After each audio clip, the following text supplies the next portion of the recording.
Bonjour, ici le docteur Anthony Chaffé. Je voulais juste faire une vidéo rapide sur le cholestérol pour couvrir tout ce qu'il faut savoir, je pense, dans le débat sur le cholestérol. J'ai récemment participé à un autre débat sur le cholestérol avec l'ACNEM, Australian College of Nutritional and Environmental Medicine, avec 2 cardiologues extraordinairement célèbres dans mon équipe contre 3 autres cardiologues très renommés et très compétents.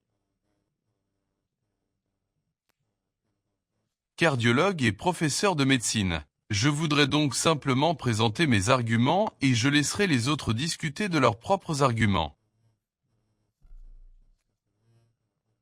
Mais nous n'avions que 7 minutes, bien sûr, comme la dernière fois, et je voulais donc étoffer un peu ce sujet. Mais pour les personnes qui n'ont pas assisté au débat, je vais présenter mon point de vue sur la question. Le débat portait donc sur le cholestérol et sur la question de savoir si nous nous étions trompés. Devrions-nous repenser notre approche ? Et je pense que la réponse à cette question est un oui retentissant. D'accord, nous pouvons donc discuter des études auxquelles nous faisons le plus confiance et de celles qui ont plus ou moins démérité, comme nous l'avons fait au cours du débat et comme nous le faisons tout le temps en tant que médecin et en tant que profane.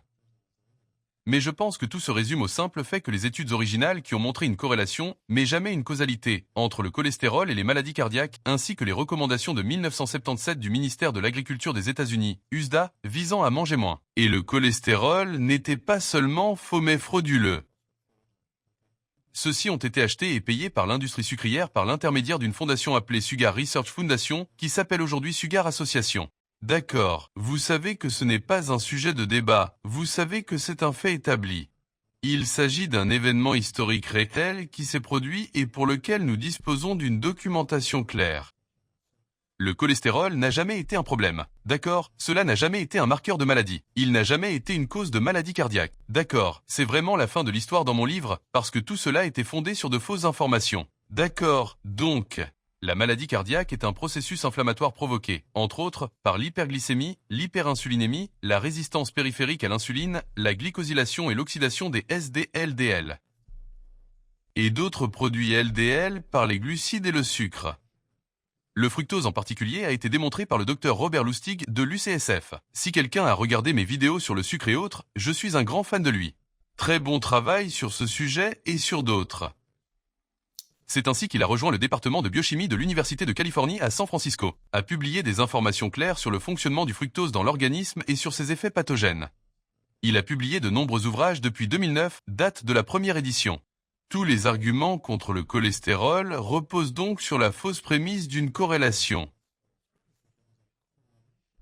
entre le cholestérol et les maladies cardiaques, ce qui n'a jamais été le cas.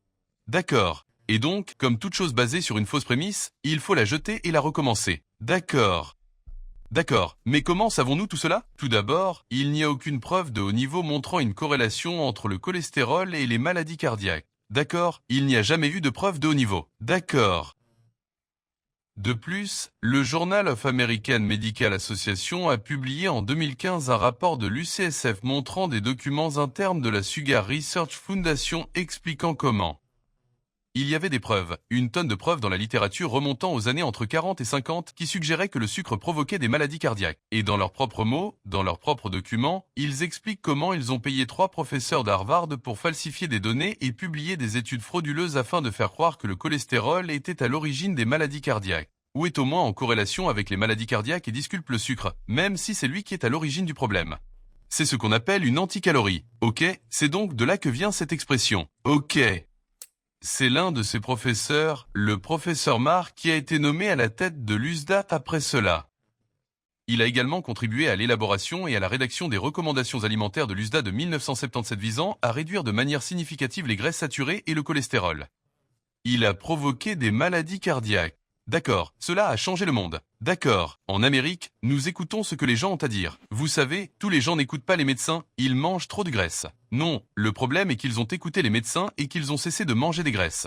Et ils ont commencé à manger plus de fruits et de légumes, de sucre et de céréales, parce que ce ne sont que des calories vides, n'est-ce pas ? Non, ils causent en fait un préjudice important. Vous savez, la cocaïne ne contient aucune calorie. Vous savez, c'est juste un cadeau. Faites-en autant que vous le souhaitez. Vous savez, de toute évidence, ce n'est pas le cas. Vous savez, il y a des choses, en plus des calories qui affectent votre corps.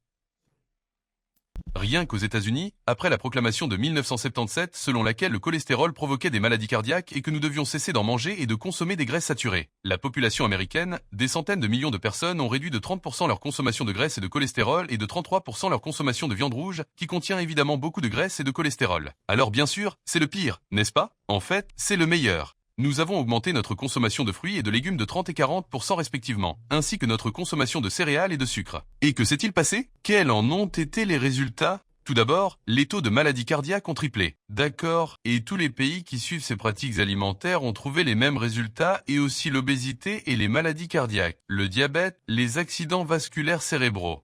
Les maladies d'Alzheimer, de Parkinson, l'autisme, toutes ces maladies ont augmenté de manière exponentielle, ainsi que les maladies auto-immunes. Vous savez, et c'est important pour ce sujet, que les taux de maladies cardiaques ont triplé. On ne peut donc pas dire que le cholestérol est à l'origine des maladies cardiaques. Si l'on réduit le cholestérol, les taux de maladies cardiaques augmentent. Au contraire, vous dites qu'il s'agit d'une mesure de protection. C'est d'ailleurs ce que l'on observe dans la littérature.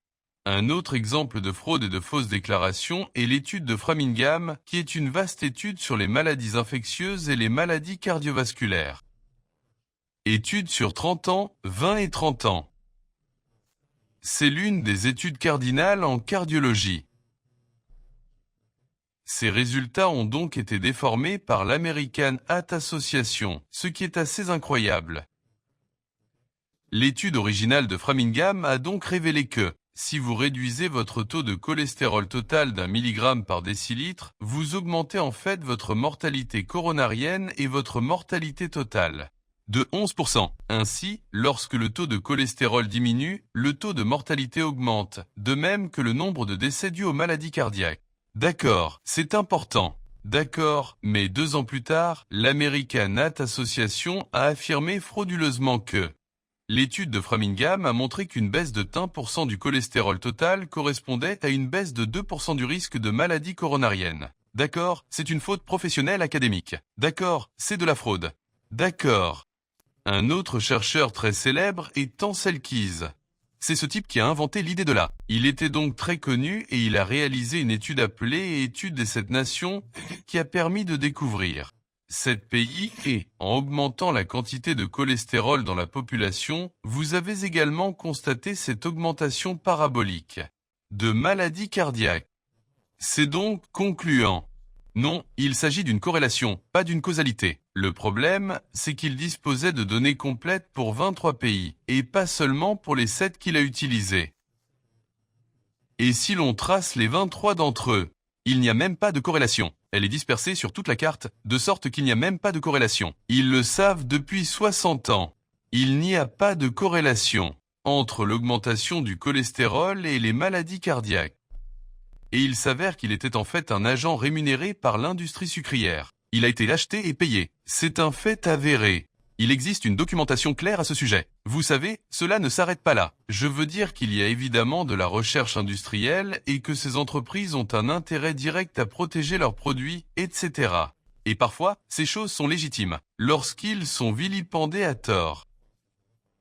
Mais dans le même temps, Coca-Cola finance des recherches pour des personnes qui affirment que les boissons sucrées ne provoquent pas de prise de poids.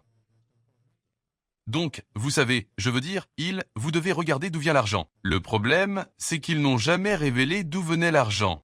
Il s'agit donc d'une autre forme de fraude, car les professeurs et les universitaires sont censés ou tenus d'indiquer où ils obtiennent leur financement et s'ils en ont un. Les intérêts financiers, etc. Ces personnes sont payées. Ils doivent le divulguer. C'est une fraude que de ne pas divulguer cela. Plus récemment, des études portant sur 140 000 patients ayant subi une crise cardiaque aux États-Unis ont montré que la moitié d'entre eux avaient un faible taux de cholestérol LDL. Si le cholestérol est la cause directe des maladies cardiaques, comment se fait-il que la moitié des personnes qui ont une crise cardiaque ont un faible taux de cholestérol et l'autre moitié un taux de cholestérol élevé? Là encore, il ne s'agit même pas d'une corrélation. Il n'y a même pas de 60 à 40. Oh, il y a une légère augmentation. Non, non, non. C'est du pareil au même. Il n'est tout simplement pas connecté. Une autre étude, portant sur plus de 100 000 personnes, a abouti au même type de résultat, avec une répartition 50 à 50 entre les personnes présentant un taux de cholestérol élevé et celles présentant un taux de cholestérol faible. Et ces personnes disaient encore « Oh, mais vous devez réduire votre taux de cholestérol ». Ainsi, après 3 ans de suivi, l'étude a montré que ceux qui avaient conservé leur taux de cholestérol bas avaient un taux de mortalité 2 fois plus élevé que ceux qui avaient un taux de cholestérol plus élevé, un taux de cholestérol élevé, le mauvais cholestérol. D'accord, donc, encore une fois, cela donne l'impression que le cholestérol est en fait protecteur et qu'il est bon pour la santé. Et en fait, ce n'est pas grave, c'est un composant vital pour votre corps. D'accord. Là encore, il n'y a donc pas de corrélation. Il n'y a jamais eu de corrélation. En fait, il existe une relation inverse entre les maladies cardiaques et la mortalité totale, les taux d'infection, les taux de cancer et le cholestérol LDL. Comme l'a dit le physicien Richard Feynman, peu importe que votre théorie soit brillante ou que vous soyez intelligent. Si elle n'est pas conforme à l'expérience, elle est erronée. Nous avons donc fait cette expérience. Nous avons joué à ce jeu avec des centaines de millions de personnes en Amérique et maintenant avec des milliards de personnes dans le monde, et c'est faux. D'accord, les taux de maladies cardiaques augmentent. Si vous réduisez votre taux de cholestérol, d'accord, mais il faut repartir de zéro. Alors, si l'on part de zéro, quelles sont les causes réelles des maladies cardiaques? Eh bien, c'est complexe. Il se passe beaucoup de choses ici, mais il s'agit d'une maladie inflammatoire qui est en partie causée par des molécules de sucre qui se lient à des protéines sur le cholestérol LDL et à des molécules d'acides aminés. Et SDLDL est une petite lipoprotéine dense. Il s'agit de caractères différents qui réagissent différemment dans votre corps. D'accord, il s'agit en fait de métabolites du fructose et de l'alcool. Si vous ne mangez pas de sucre, si vous ne buvez pas d'alcool, vous êtes de toute façon en bien meilleure forme. La fixation de ces éléments par le sucre est appelée glycosylation ou glycation. Les molécules de glucose fusionnent donc physiquement et agissent. Le fructose a un taux de glycation beaucoup plus élevé. Le fructose est un mauvais acteur dans ce processus, d'accord ? Ainsi, lorsqu'ils se lient à cette substance, ils détruisent les récepteurs qui permettent à votre foie de les absorber. Il s'agit du récepteur apobescent. Lorsque celui-ci est éliminé et qu'il n'y en a plus qu'un, vous le perdez et c'est tout. La seule chose qui peut l'emporter sont les macrophages, les récepteurs scavengés sur les macrophages. Et elles continuent à aspirer ces choses parce qu'elles ont un approvisionnement illimité, une capacité illimitée à absorber ces choses et elles forment ces cellules moussues géantes. D'accord, il y a plus que cela. Vous avez besoin, vous savez, de dommages à vos parois artérielles et puis ceci. Vous savez, nous allons imaginer dans ce défaut. D'accord. Et forme ensuite une plaque d'athérome. Ainsi, si le tissu n'est pas endommagé, la paroi intérieure du vaisseau ne l'est pas non plus. Peu importe ce qu'il y a d'autre, car il ne pourra pas entrer et causer une plaque. Là encore, il s'agit d'un élément d'un processus pathologique plus large. Mais là encore, il s'agit d'un vaste processus pathologique. Ce n'est pas aussi simple que d'ajouter du cholestérol et d'éliminer les maladies cardiaques, d'accord? Et c'est bien là le problème. Un taux élevé de sucre dans le sang augmente donc cette réaction. Et le fructose le fait encore plus, comme je l'ai dit. C'est pourquoi les diabétiques ont un taux beaucoup plus élevé de maladies cardiaques parce que leur glycémie est toujours très élevée. La résistance périphérique à l'insuline qui joue un rôle dans ce domaine. Le cholestérol est évidemment impliqué, mais le sucre et les hydrates de carbone sont les véritables moteurs de la maladie. Dans ce processus inflammatoire, et ce ne sont que certains types de cholestérol. Encore une fois, ce sont vraiment les petites lipoprotéines denses qui posent un problème et ce sont encore une fois des métabolites. De fructose et d'alcool. Comme le montre Lustig, le fructose est métabolisé en les mêmes sous-produits. L'alcool est acceptable. On obtient donc les mêmes processus pathologiques qu'avec la décomposition de l'alcool. Les graisses polyinsaturées bon, elles posent également problème. Car nous les utilisons pour remplacer les graisses saturées. Ils affirment que les AGPI sont bien meilleures que les graisses saturées. Vous devriez manger ce genre de choses parce qu'elles n'augmentent pas votre taux de cholestérol. Mais des études le prouvent, que lorsque l'on remplace les graisses saturées par des graisses polyinsaturées telles que l'acide linoléique, le taux de cholestérol diminue, mais les maladies cardiaques et les infarctus augmentent. Ces produits contiennent donc de grandes quantités d'acides gras oméga 6. Toutes les huiles végétales qui ne sont absolument pas naturelles. Ce ne sont pas des choses que nous aurions trouvées dans la nature, ce sont des choses qui doivent être fabriquées, n'est-ce pas? Ils contiennent des quantités massives des oméga 6 par rapport aux oméga 3, ce qui est très important. Le rapport entre les oméga 6 et les oméga 3 joue un rôle essentiel dans l'organisme. Vous avez besoin des deux, mais vous avez davantage besoin des oméga 3. Ainsi, les oméga 6 utilisent les mêmes enzymes que les Métaboliser les oméga 3, ce qui a pour effet de bloquer les oméga 3. Si vous consommez plus des oméga 6, vous finirez par utiliser de moins en moins des oméga 3, ce qui entraînera des problèmes de santé importants. On constate donc que si le taux des oméga 3 est trop faible, le risque de maladie cardiaque et de décès liés au cœur augmente considérablement. D'accord. Quant aux oméga 6, ils sont très pro-inflammatoires. Ils provoquent également beaucoup d'inflammation et bloquent les oméga 3. Ils provoquent donc une inflammation. De plus, ils empêchent un processus naturel sain de se produire en excès. D'accord. Comme je l'ai déjà mentionné, le cholestérol est en fait bon pour la santé. Une étude portant sur 68 000 personnes a été réalisée par Ramsden et al. Publiée dans le BMJ, ils ont constaté que chez les personnes de plus de 60 ans, plus le cholestérol LDL est élevé, mieux c'est. Ils ont vécu plus longtemps. Il s'agit donc d'une mesure de protection. J'ai également constaté que les personnes ayant un taux élevé de cholestérol LDL, le mauvais cholestérol, présentaient des taux d'infection et de cancer plus faibles. D'accord, il y a probablement beaucoup de choses qui se passent ici. Ce n'est probablement pas seulement le cholestérol qui est en cause, mais que faisons-nous pour réduire le cholestérol ? Nous consommons beaucoup de graisses polyinsaturées pro-inflammatoires. Nous suivons un régime pauvre en graisse et sain pour le cœur, et nous faisons beaucoup d'autres choses qui sont vraiment mauvaises pour notre système, en mangeant beaucoup de glucides, de sucre et toutes ces sortes de choses. Et c'est mauvais pour vous, d'accord ? Mais il y a cette corrélation, d'accord ? Mais corrélation n'est pas synonyme de causalité. Cependant, nous ne voyons pas les choses de la même manière. Nous ne constatons pas que l'augmentation du taux de cholestérol est synonyme d'effet néfaste. Nous constatons que l'augmentation du cholestérol est synonyme de bonnes choses. Un faible taux de cholestérol est également associé à la dépression. J'en ai déjà parlé, mais des publications et des revues psychiatriques, entre autres, montrent que les taux de dépression sont plus élevés chez les personnes dont le niveau de vie est plus faible que chez celles dont le niveau de vie est plus élevé. Les niveaux de cholestérol LDL. Plus effrayant encore, les personnes qui ont un faible taux de cholestérol LDL et qui souffrent de dépression ont un taux de suicide beaucoup plus élevé. Ainsi, même les psychiatres et les psychologues encouragent désormais leurs patients à augmenter leur taux de cholestérol LDL. D'accord, c'est vraiment. Il faut que ça change, les gars. Il s'agit d'un sujet sur lequel nous devons vraiment nous pencher davantage dans la sphère publique afin de comprendre que nous nous sommes trompés sur ce point. D'accord, le cholestérol est également un précurseur vital pour de nombreux éléments de l'organisme, dont la vitamine D. Mais aussi 5 groupes d'hormones, les progestatifs, les glucocorticoïdes, les minéralocorticoïdes, les androgènes et les estrogènes. Ces éléments sont vitaux pour votre santé. Si vous les négligez, vous aurez des problèmes et vous ne profiterez pas de votre vie. Le cholestérol est donc à l'origine de ce genre de choses. Vous savez, les gens disent que nous fabriquons du cholestérol et qu'il s'agit donc d'un nutriment non essentiel. Nous le fabriquons, mais nous ne produisons qu'environ 70% de ce dont nous avons besoin. En fait, vous en avez besoin dans votre corps. Vous fabriquez également des sels biliaires et toutes sortes de choses. Vous avez besoin de cholestérol. Le cholestérol constitue la membrane de chaque cellule de votre corps. J'ai appris cela en 4e année. Je me souviens d'avoir vu cela, et j'ai eu l'impression que ces molécules de cholestérol constituaient la membrane de vos cellules. Je me souviens avoir pensé, mais vous savez, comment le cholestérol peut-il être mauvais pour vous si nous sommes littéralement faits de cholestérol ? Ok, maintenant, vous savez, il y a des moyens, j'en suis sûr, mais cela n'avait pas vraiment de sens à l'époque. D'accord, qu'en est-il des études ? Il existe une multitude d'études. Toutes les grandes études postérieures à 2015 n'ont pratiquement montré aucune corrélation, ou une corrélation inverse entre le cholestérol LDL et les maladies cardiaques.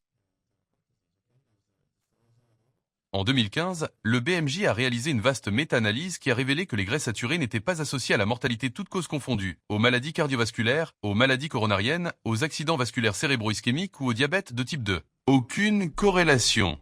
J'ai mentionné Ranson et al. 2016 à BMJ. Il a constaté que le groupe d'intervention ne tirait aucun bénéfice du traitement de l'hypercholestérolémie.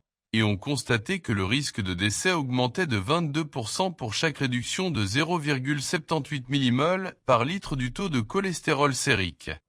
Ainsi, vous réduisez votre taux de cholestérol. Le risque de décès augmente, d'accord ? Ce devrait être l'inverse si le cholestérol était si mauvais pour la santé. Enley a publié en 2017 dans le Nutrition Journal, là encore, une méta-analyse. Vous savez, nous avons ces niveaux d'études. Les méta-analyses sont au sommet de la hiérarchie, d'accord ? Lorsqu'elles sont bien faites, elles constituent l'une des meilleures preuves, d'accord ? Ils examinent donc plusieurs études et mettent en corrélation toutes les données de ces différentes études. Vous obtenez donc un échantillon de population beaucoup plus important. Ils ont constaté que le remplacement des graisses saturées par des graisses polyinsaturées ne réduisait pas les événements liés aux maladies coronariennes, la mortalité due aux maladies coronariennes ou la mortalité totale. Ils ont conclu que les méta-analyses précédentes montrant les avantages de l'utilisation de l'insuline dans le traitement de l'obésité étaient insuffisantes. De changer ces deux-là l'ont fait en incluant des essais insuffisamment contrôlés.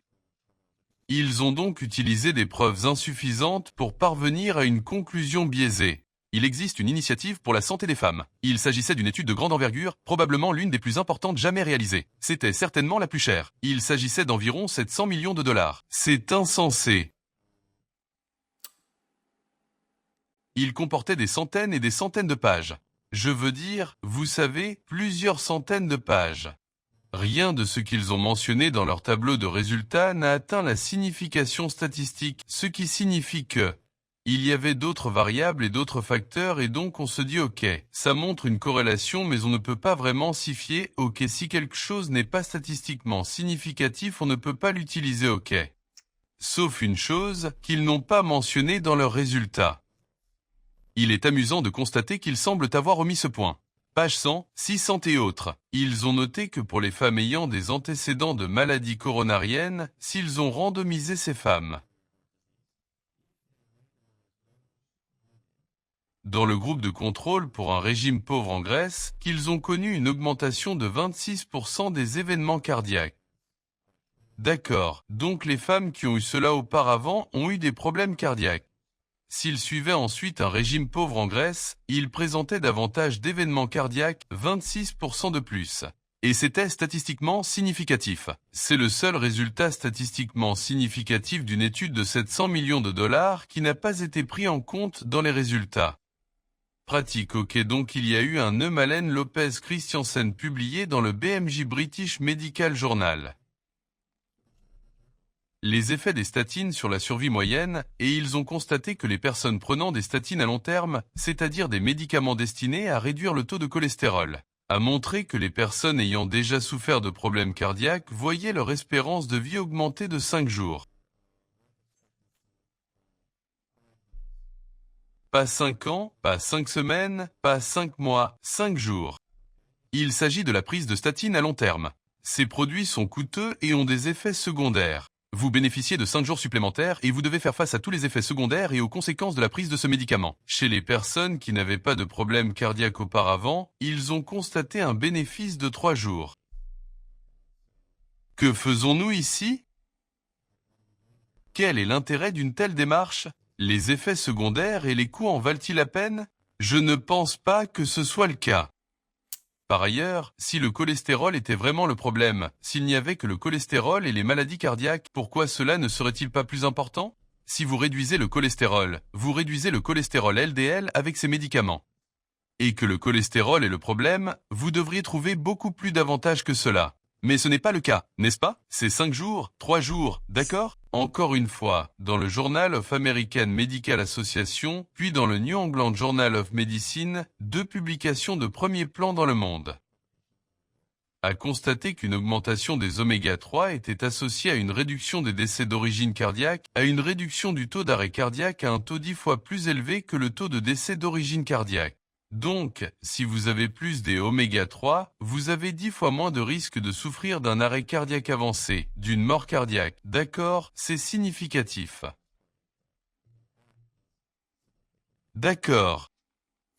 Et cela montre, vous savez, les facteurs alternatifs dans les maladies cardiovasculaires. D'accord. Donc, vous savez, lorsque l'on adopte un régime pauvre en cholestérol et en graisses saturées, et que l'on privilégie les huiles végétales et les huiles de graines, on augmente la teneur en oméga 6 et l'on réduit la teneur en oméga 6. Les oméga 3 et donc vous allez en fait dans l'autre sens. Vous étiez peut-être dans la catégorie des 10 fois moins, mais vous augmentez votre consommation d'oméga 6 et diminuez celle d'oméga 3. Vous êtes maintenant dans le groupe des 10 fois plus susceptibles d'être atteints. Événements cardiaques, arrêt et décès. D'accord, ce n'est pas non plus ce que vous voulez. D'accord, et encore une fois, vous savez, il y avait l'étude que j'ai mentionnée précédemment et qui a montré que le remplacement des graisses saturées par de l'acide linoléique réduit le taux de cholestérol, mais augmente le taux de mortalité. D'accord, ce n'est pas bon. Décès cardiaque, en particulier. D'accord, donc Astra et Al en 2020, tout récemment. Dans le Journal of American College of Cardiology a publié une vaste méta-analyse montrant que les graisses saturées ne constituaient pas un risque de maladie cardiovasculaire et se sont révélées protectrices contre les accidents vasculaires cérébraux. D'accord, donc encore une fois, une protection et pas de corrélation avec les maladies cardiaques. D'accord, donc vous savez, encore une fois.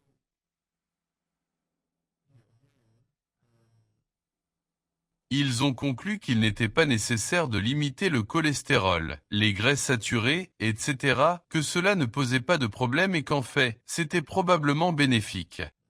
Selon leur étude, est bénéfique.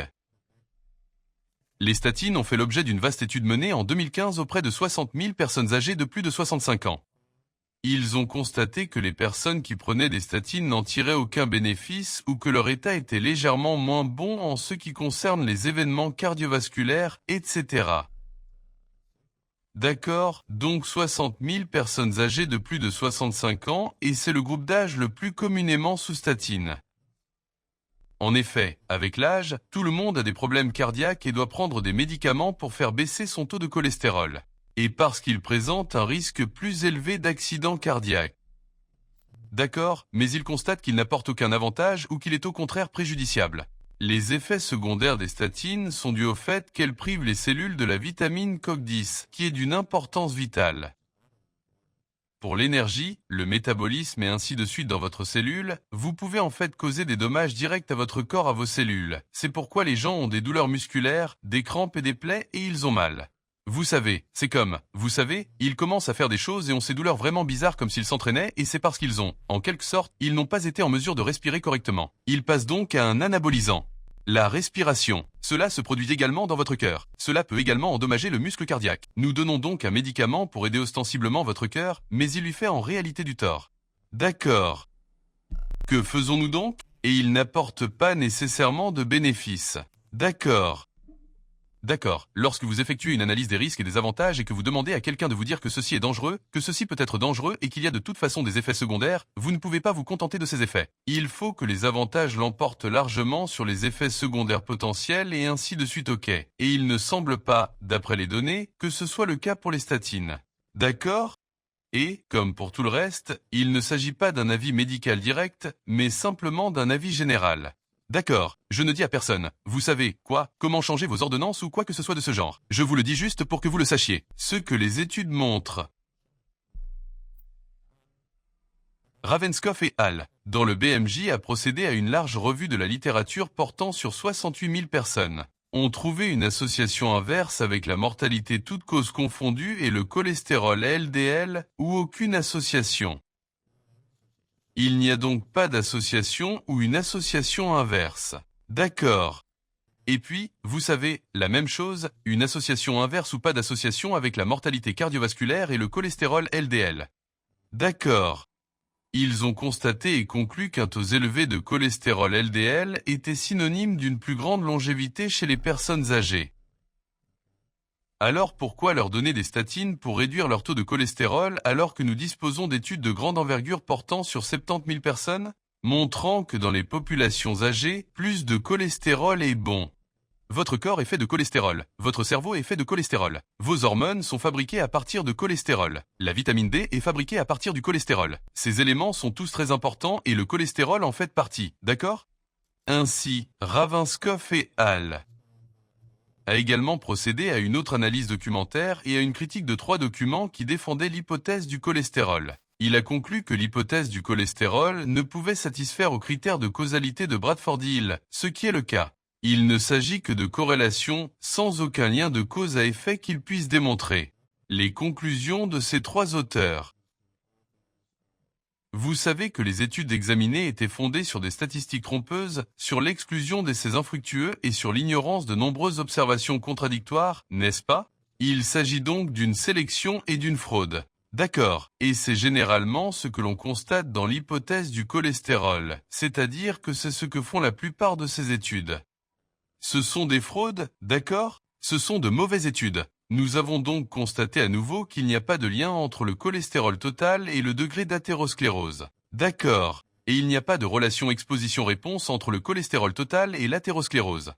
D'accord, cholestérol total. Et le cholestérol total à l'origine des maladies cardiovasculaires était basé sur une fraude. Il parle ensuite de l'étude de Framingham, etc. et de la déformation de cette étude. Donc, en conclusion, je pense que oui, nous devons reconsidérer la question du cholestérol. Le cholestérol n'a jamais été le problème. Il s'agissait d'un faux drapeau. Ils ont juste lancé cela pour essayer de semer la zizanie. De sucre. Cette question n'aurait donc jamais dû être abordée. Nous disposons de preuves concrètes, avec des centaines de millions de personnes, des milliards de personnes dans le monde entier qui le montrent. Si vous réduisez le cholestérol, les maladies cardiaques augmentent, d'accord? Et nous disposons de nombreuses études portant sur des dizaines de milliers, des centaines de milliers de personnes qui le démontrent également, d'accord? Le cholestérol est également d'une importance vitale. Nous gagnons, mais pas autant que nous en avons besoin. Nous devons également en consommer dans notre alimentation. Comme je l'ai dit, sur le plan hormonal et ainsi de suite, c'est de cela que notre corps est fait, c'est ainsi qu'il fonctionne correctement. Je pense donc qu'il est temps de changer notre approche et de commencer à encourager les graisses saturées et le cholestérol. Et de décourager le sucre et les hydrates de carbone qui font à nouveau partie de ce processus de maladie, de ce processus inflammatoire, évidemment du tabagisme, de différentes sortes de substances chimiques et de médicaments, etc. Peut également y contribuer. Mais le sucre et les hydrates de carbone y contribuent dans une large mesure et je pense que les preuves suggèrent que la forte augmentation des taux de maladies cardiaques au cours du siècle dernier, certes, mais surtout au cours des 40 dernières années, provient directement de notre consommation accrue de sucre et d'hydrates de carbone. Nous fumions probablement plus qu'aujourd'hui.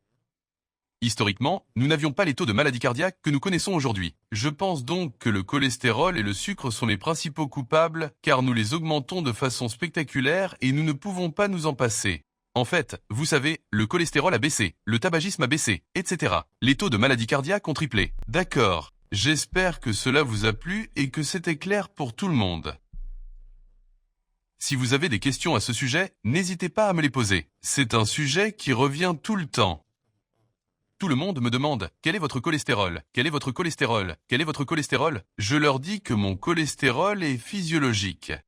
C'est ce qu'il devrait être parce que je mange ce que je suis censé manger. Je mange à un rythme physiologique. Pour mon espèce, un régime spécifique à l'espèce. Ainsi, quel que soit mon taux de cholestérol, il est censé être là. Et encore une fois, le cholestérol n'a jamais été le problème. D'accord, ce n'est pas un problème. En ce qui me concerne, je ne mange pas de glucides, je ne mange pas de sucre, je ne bois pas d'alcool. Peut-être une fois par an, une fois tous les 2 ans, quelque chose comme ça, certainement pas assez pour déclencher une maladie cardiaque, d'accord? Je ne m'inquiète donc pas pour mon cholestérol. Je suis en fait, vous savez, heureux de ce qu'il veut être. D'accord. Très bien les gars, merci encore. Laissez-moi vos commentaires et dites-moi ce que vous en pensez et ce qu'il faut améliorer à l'avenir. Merci beaucoup. Merci beaucoup d'avoir pris le temps d'écouter ce que j'avais à dire. Si vous l'appréciez, n'hésitez pas à vous abonner à ma chaîne YouTube et à mon podcast. Et si vous êtes sur YouTube, n'hésitez pas à vous abonner. Cela vous permettra d'être informé à chaque fois que je publierai une nouvelle vidéo, ce qui devrait être le cas chaque semaine, si ce n'est plus. Et si vous pouviez partager ceci avec vos amis, cela m'aiderait à faire passer le mot et à me faire savoir que vous aimez ce que je fais. Merci encore, les gars.